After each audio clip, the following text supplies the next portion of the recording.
Hello, my name is Ngô Di Lân. I'm a second-year PhD student in International Relations at Brandeis University, United States.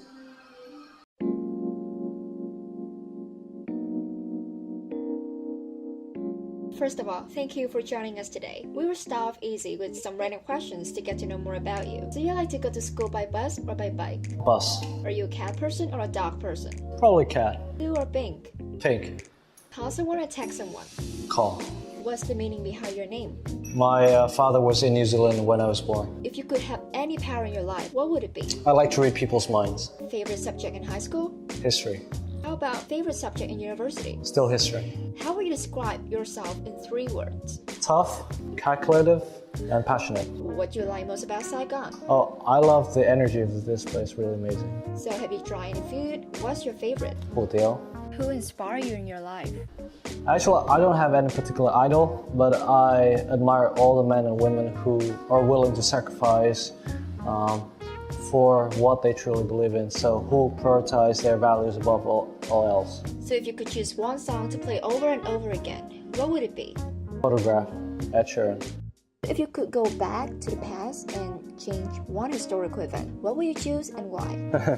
Very interesting and hard question. I'll probably do something to stop World War II. I think it's a needless bloodshed, so let's try to stop that. If you could meet one world leader right now, who would you choose? I'll probably have a talk with Donald Trump.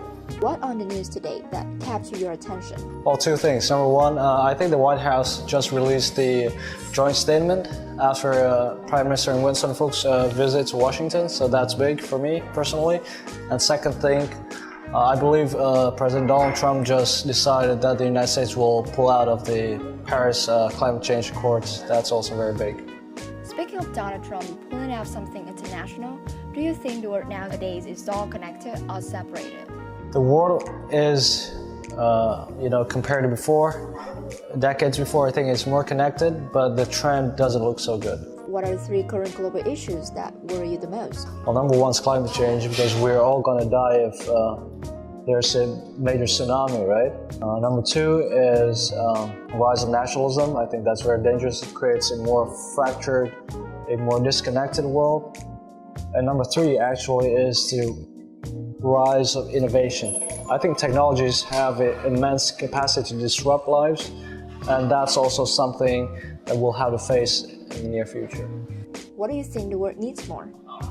I think the world needs more of great people who are willing to speak out for what they believe. Imagine yourself as Vietnam Minister of Foreign Affairs. What's the first country you would visit? I most like to visit China. I think China's very important partner, and it's our most immediate neighbors. You've been to a lot of countries.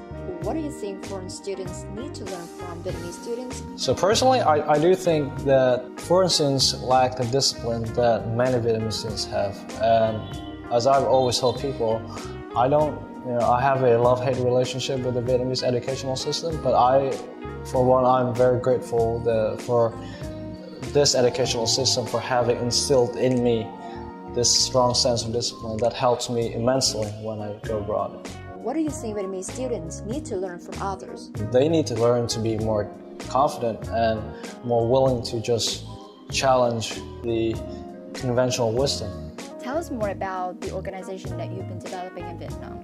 So for the past 4 years, I've been working with the Vietnamese Youth Cooperation Organization, the youth organization that I founded. Our goal ultimately is to build a generation of Vietnamese young citizens who are global-minded. You've been developing for Vietnamese students diplomatic skills. So how should Vietnamese students apply these skills in their lives?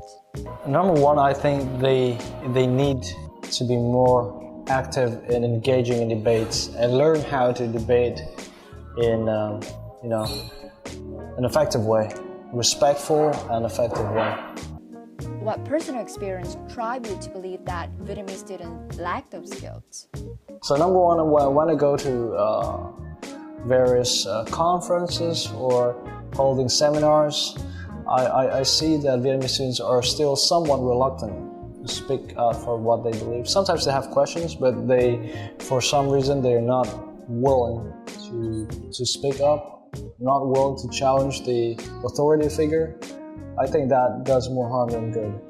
Having written a powerful letter to the Minister of Education and Training, have you ever considered majoring in education instead of international relations? I've never considered education as a major for me, but because IR is my lifelong passion.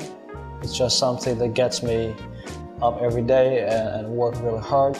But I consider education a big goal and something I want to contribute to. So I don't think it's necessary for someone to be majoring in education to be working. So if you could give advice to those who are watching this, what will you advise them to overcome the fear of debating and be more confident?